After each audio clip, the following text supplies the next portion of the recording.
dia mbola amin'ny fifaliana trano no mafana miaraka amintsika ao anatin'izao fampahirezana foy izao mivavaka Jehovah-Andriamanitra iray misaotra anao izahay satria ao anatin'ny fahasahiranana sy ny ady mafy ny ankamaroany ny vahoakanao ankehitriny ary indraindray tahaka ny zanak'Israely tao amin'ny tany Egipta manadino anao fa tsy mba mahay miantso anao manoloana ny toe-javatra sarotra izay andalovana. Kanefa Andriamanitra tsy mba mandao ianao fa maneraka ny mpanomponao mandrakariva mba hitondra fampahirezana dia mifanahinao masina anao Kaiasy indray tompo hitondra fiomonana ananan'ny vahoakanao fanantenana sy fifaliana dia mitenena Jehovah fa meno ny mpanomponao ny anaranao Jesosy. Amen. Faly miarahaba antsika amin'ny anaran'i Jesosy manonona ny fahasoavana sy ny fiadanan'ny tompo amintsika mandrakariva. Jerintsika ny tantara ny zanak'Israely tao amin'ny tany Egipta sy ny fivoahany tao, ny fatakarana ny zava-miafina mahakasika an'izay fiaingan'ny zanak'Israely tao amin'ny tany Egipta andeha ho any amin'ny tany Kanana izay no hatakarantsika ny famonjena izay tanterahan'i Jehovah mba hamonjena ny olona. Fatakarana ny zavatra mitranga tao amin'ny bokin'ny Eksodosy mahafantarantsika koa zavatra kendren'Andriamanitra manoloana ny lalina tokony hizorana ny zanak'olombelona rehetra mba handraisany famonjena. Resakantsika hoe ty Egipta ity dia tandidina amin'izao tontolo izao ary tsisy afa-bela fa ty izao tontolo izao ty no toerana hiainganina hoe tsy raray avy na mino an'Andriamanitra na tsy mino an'Andriamanitra. Tantaran'ny zanak'Israely ara-bakiteny tao amin'ny bokin'ny Eksodosy dia tantaran'ny fanafahana azy tao amin'ny tany Egipta ary ny tanjona ankendren'Andriamanitra dia ny amponina azy ao amin'ny tany Kanana tondra dronosy tantely ara-bakiteny tamin'izany ary tanteraka ara-bakiteny fikasan'Andriamanitra rehefa nanaiky ny toromarika izay nomeny ny zanak'Israely na dia nisy ary ny mihodina tena ampandehanana. Rehefa mijerisika ny zava-panahy dia izay Egipta izay no izao tontolo izao ary ny tany Kanana izay nivatanana tandindony fiainana mandrakizay izay ho azony tsiraray avy ao ambadiky ny fahafatesana. Ny elanelana no amin'ny tany Egipta hatrany amin'ny tany Kanana eo no tombonandrom-pahavelomana omen'Andriamanitra ny tsiraray avy. Andriamanitra no mametra ny andro iainan'ny olona. Izay tombonandrom-pahavelomana izay no omen'Andriamanitra ny zanak'olombelona mba hizorany amin'ny lalana izay soritan'Andriamanitra fa ny zavatra azo antoka tsy ho mandrakizay ny toerana ety amin'ity izao tontolo izao ity fa tsy maintsy miala ety izy dia tsy maintsy ho faty izy dia tsy maintsy miditra ho any amin'ny fiainana mandrakizay. Tsisy afa-bela izany ny zanak'olombelona rehetra ary tsisy afaka ilaza hoe ny toerana niaingany hafa fa samy miainga teto amin'izao tontolo izao avokoa. Io ny toerana voatendrin'Andriamanitra tao amin'io toerana io tahaka ny toeran'ny zanak'Israely tany amin'ny tany Egipta, ny toerana nahalavo ny zanak'Israely ary teto amin'ity izao tontolo izao itiko nahalavo ny zanak'olombelona rehetra. Ary izay no nahatonga an'i Jehovah niditra an-tsehatra mba hitondra fanafahana ho an'ny zanak'Israely tao amin'ny tany Egipta fa ho an'ny zanak'olombelona rehetra ety amin'ity izao tontolo izao ity tamin'ny alalany nanomezany an'i Jesosy Kristy ho antsika ho faty teo amin'ny hazo fijaliana izay maty tamin'ny 210 volana Nisanina izay tandindon'ilay zanak'ondry tsy misy kilema izay novonoina tao amin'ny tany Egipta izay nanamarika ny vanim-potoana niaingan'ny zanak'Israely niala tao amin'ny tany Egipta. Noho izany zany io no vahaolana faratapony azon'Andriamanitra amin'ny tanterana tao amin'ny zanak'Israely mba hahatonga azy ho afaka tao amin'ny tany Egipta izay nitsindritsika mazava tsara fa ny fivoahana tao amin'ny tany Egipta tsy nidika fifavovonjy ny zanak'Israely fa no ahafahana izy afaka fotsiny izy dia natoro azy ny lalana mizotra ho amin'ny lalan'ny famonjena fa ny famonjena zany raha ry amin'ny testamenta taloha dia ny fidirana amin'ny tany Kanana no tandindo ny famonjena. Nahafatesan'i Jesosy Kristy teo amin'ny hazo fijaliana, mampatsiaro an'izay itsika. Tsy hoe maty Jesosy dia voavonjy zao tontolo zao, satria tsy ho anina tokony olona vitsy fotsiny no nahafatesan'i Jesosy, fa ho an'ny taranak'olombelona rehetra eto amin'ity zao tontolo zao ity, na mino an'Andriamanitra na tsy mino an'Andriamanitra. Maty Jesosy, vitan'i Jesosy ny famonjena. Fa io famonjena vitan'i Jesosy io ny zavatra andrasany dia mba andraisan'ny olona sy anekeny ny famonjena vitan'i Jesosy amin'ny alalan'inona? Amin'ny alalan'ny fakatoavana ny fepetra rehetra napetrak'Andriamanitra manomboka amin'ny vanim-potoana hiaingana ao amin'ny tany Egipta. Raha ety amin'ity zao tontolo zao ity, manomboka amin'ny vanim-potoana ialana amin'izao tontolo zao zay mety manjavozavo amintsika, fa inona ny dikan'izay hoe manomboka amin'ny vanim-potoana anafahana ny olona amin'ny fatorany fahotana. Ny dikan'izany manomboka amin'ny vanim-potoana haneken'ny olona fa maty ho azy Jesosy, dia manaiky ny fepetra rehetra napetraka, dia manomboka hatreo io ny vanim-potoana fiaingana, fanekena, ny famarinana voasoritr'Andriamanitra mba hizoran'ny olona. Raha any amin'ny testamenta taloha ho any amin'ny tany Kanana, fa amintsika zao mba hizoran'ny olona ho any amin'ny fiainana mandrakizay. Ny zavatra tsikaritra dia samy miainga. Tao amin'ny tany Egipta avokoa na ny zanak'Israely na ny Egyptianina izay hitantsika farany, fa ny zanak'Israely miainga izy nanaraka ny toromarika avy amin'Andriamanitra ary nanomboka ny aingana dia ny tamin'ny 410 ny volana Nisanina izay nahafatesan'ilay zanak'ondry tsy misy kilema. Tsy hoe maty fotsiny ilay zanak'ondry tsy misy kilema dia afaka ny zanak'Israely, fa nisy fepetra marobe napetrak'Andriamanitra nanomboka vao niainga teo. Mbola tao amin'ny tany Egipta dia nivonoana ny zanak'ondry tsy misy kilema, nohanina ny nofon'ny zanak'ondry miaraka amin'ny mofo tsy misy masirasira sy ny anana mangidy, tsangana no hinanana azy, mivalahana, voasikina, mikapa eo eny amin'ny tongotra, tehana eo eny amin'ny tanana. Dikan'izay zany dia olona tapa-kevitra ny hiala fa tsy hijanona eo ary tsy hangatakandro, fa tonga dia miainga, vatsy nomena satria dia lavitra no tanterahana. Izay le fepetra tsy maintsy napetraka ary tsy mahazo mivoaka ohatrano, fa nondrahan'ilay zanak'ondry iray atetina amin'ny tolam-baravarana sy ny tatao-baravarana, fa andalo Jehova andringana dia no tafavoaka ny zanak'Israely. Manomboka hatreo ny fanafahana, fa tsy hoe tafavoaka tao ny zanak'Israely dia tonga tany amin'ny tany Kanana. Dia torak'izany koa tsika, maty Jesosy dia misy fepetra napetrany, ary ny zava-panahy ao ambadika io ny bokin'ny Exodosy io tokony ho takarin'ny olona.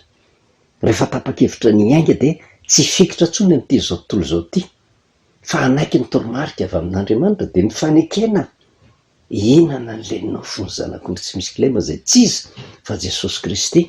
Ary ny raha dia atetina amin'ny tatao-baravarana sy ny tolam-baravarana izay rehefa jerevantsika tandindo ny fandraisana fanasan'ny tompo.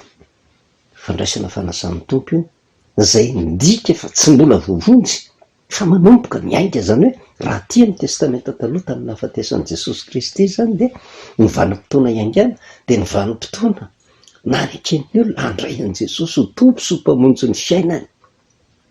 Maty Jesosy ary ny voalohany tokony ho fantatra eo anatrehan'izay hoe satria novonoana ny zanak'ondry dia efa maty ny zanak'ondry dia nohanina ny nofony, dia takan'izay koa novonoana Jesosy Kristy, nohanina ny nofon'i Jesosy Kristy tandidina ny fandraisana fanasan'ny tompo sy ny fisotroana ny rà ny Jesosy Kristy. Zany hoe maty ny dikany fanekena ny Pasika, mariky ny fiaingana, fitomboan'ny fanafahana sy izorana amin'ny lalan'ny famonjena soritan'Andriamanitra ary ny fiainana mandrakizay.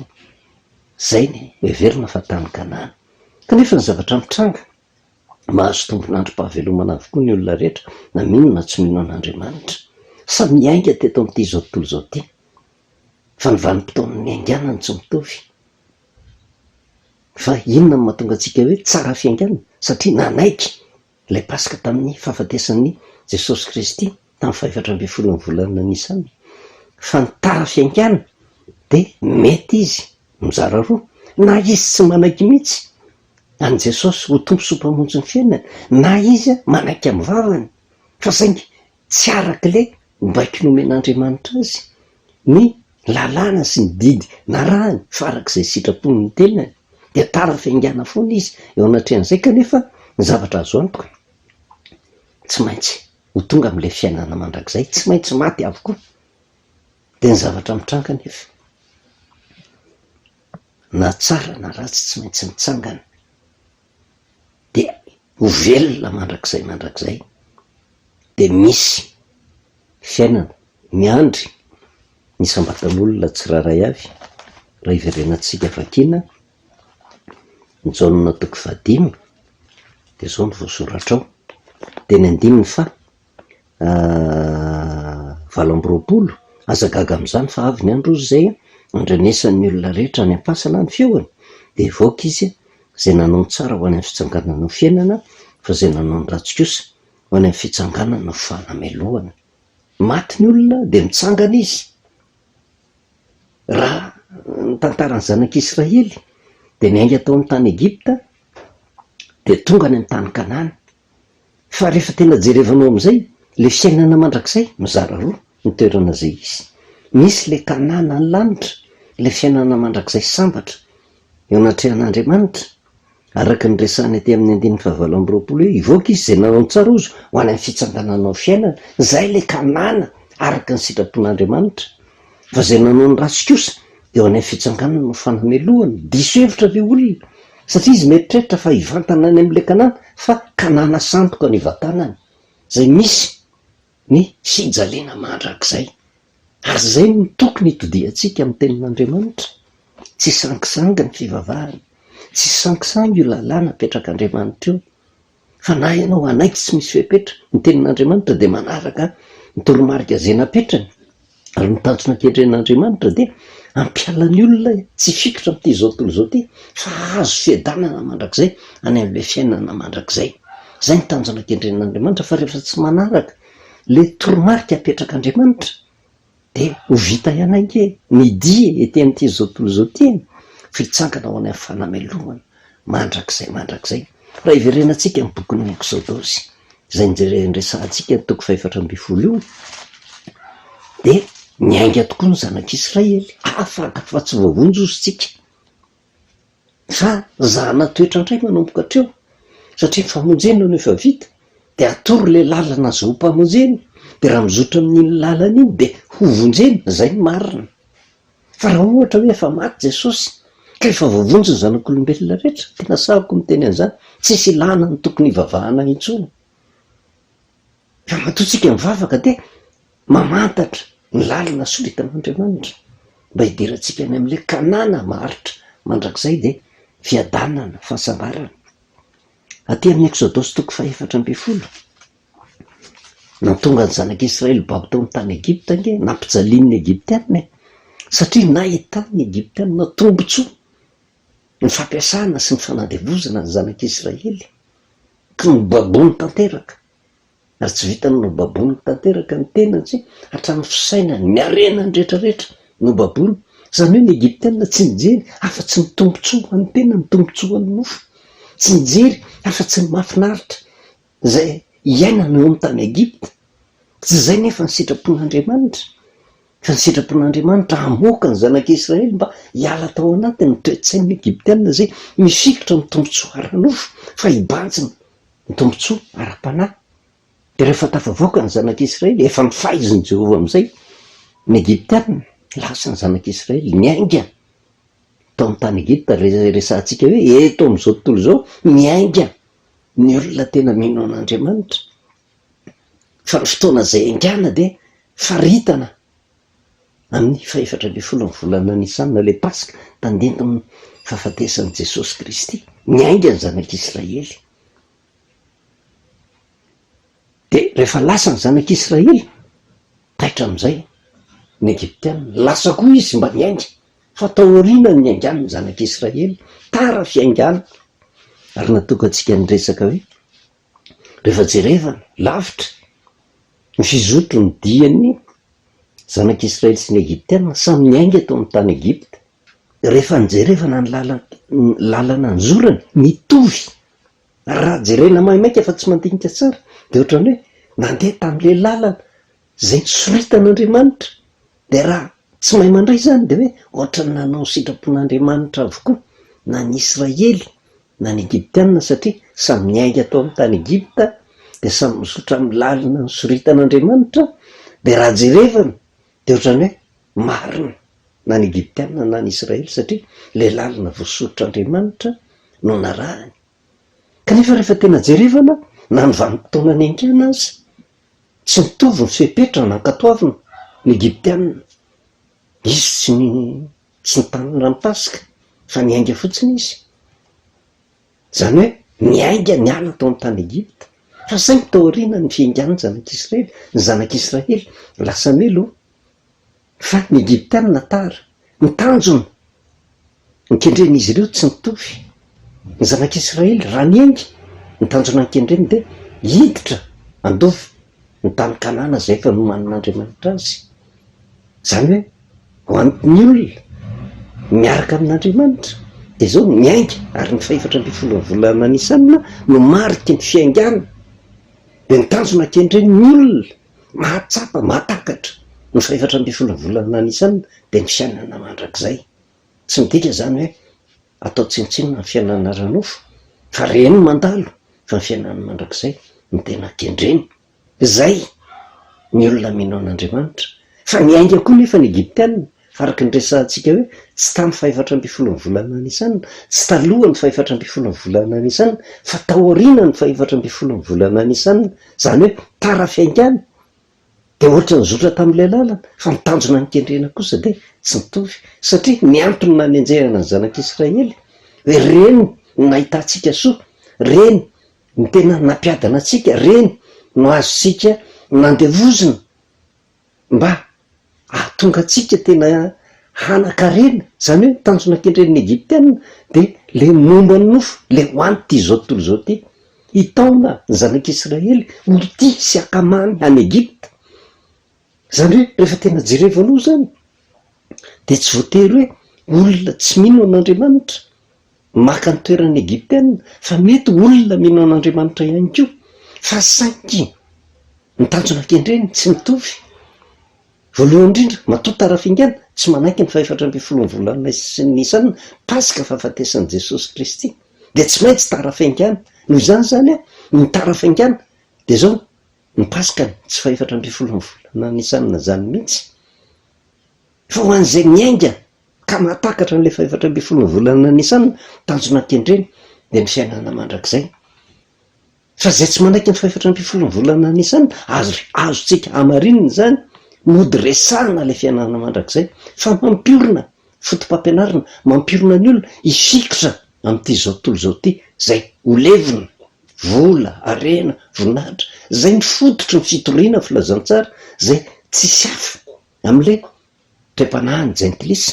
Ary zay mihitsy no nahatonga an'i Jesosy Kristy niteny any amin'ny Matio 9:1-3 de aza manahy nareo izy ka manao hoe inona no haninay, na inona no sotroinay, na inona no tafianay, fa izany rehetra zany ozy de katsahany jentilisa fatratra fa fantatra ny rainareo zay any an-danitra, fa tokony ho anareo zany rehetra zany, fa katsao aloha ny fanjakany sy ny famarina hanampy anareo ny zavatra rehetra. Io no mamaritra io diany zanak'Israely sy ny diany Egyptiana zay. Tanjona napetrak'Andriamanitra tamin'ny zanak'Israely ny andova ny fiainana mandrakizay. Ny tanjona kendren'ny Egyptiana le hoanina, zay ho tafiana, zay ho sotroina, voninahitra, vola, harena ety amin'ity zao tontolo zao ty. Ary inona ny tanjona kendreny mba hahatonga ny zanak'Israely hiverina ka hanaiky, fa tsy misy afa-tsy ny vola, harena, voninahitra ny tena tsara ho kendrena ety amin'ity zao tontolo zao ity, zay mifanohatra amin'le lazain'i Jesosy Kristy. Ka rehefa jerevana ny foto-kevitry ny tara fiaingana de foto-kevitra mampiorina ny olona amin'ity zao tontolo zao ty, ary io ho fantatritsika ihany ny fitaka amin'ny andro farany. Ary misy antony io tsy fanekena ny 4ambin'ny volana Nisanina io, tsy fanekena fa marina ny tenin'Andriamanitra manaiky fa ny pasika dia fahafatesan'i Jesosy Kristy fa ozy ny lazain'i Jesosy. Azy izany katsahana zay hoanina zay hotasiana zay hotafiana zay hosotroina na raha hitarina na ny zavatra zao tontolo zao, fa zany rehetra zany ozy de katsahany jentilisa fatratra.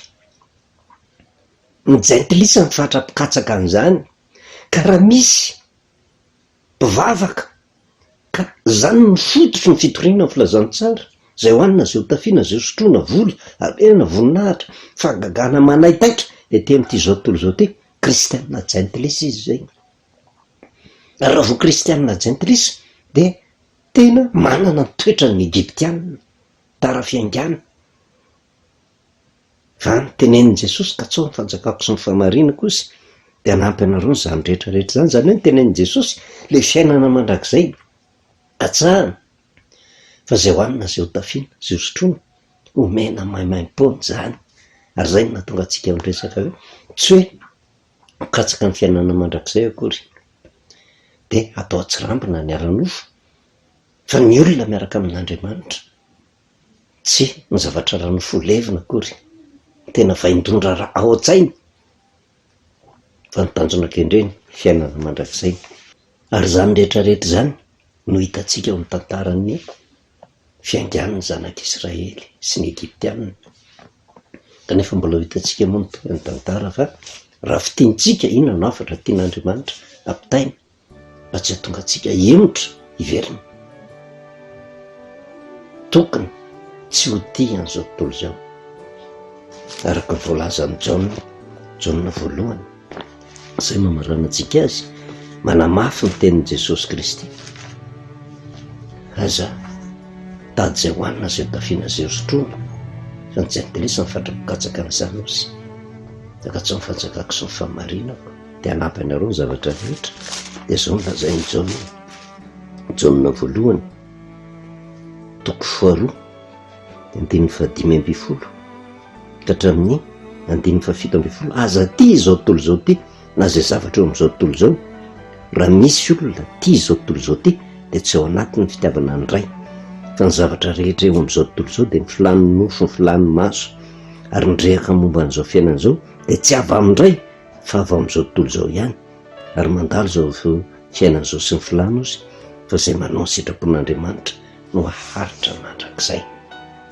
Fony zava-dalina zany, fa matetika nefa ny taizana ny mpivavaka de mba ho tian'ity zao tontolo zao ty, tsy maharitra mandalo izy nyzao fiainana zao sy ny filany.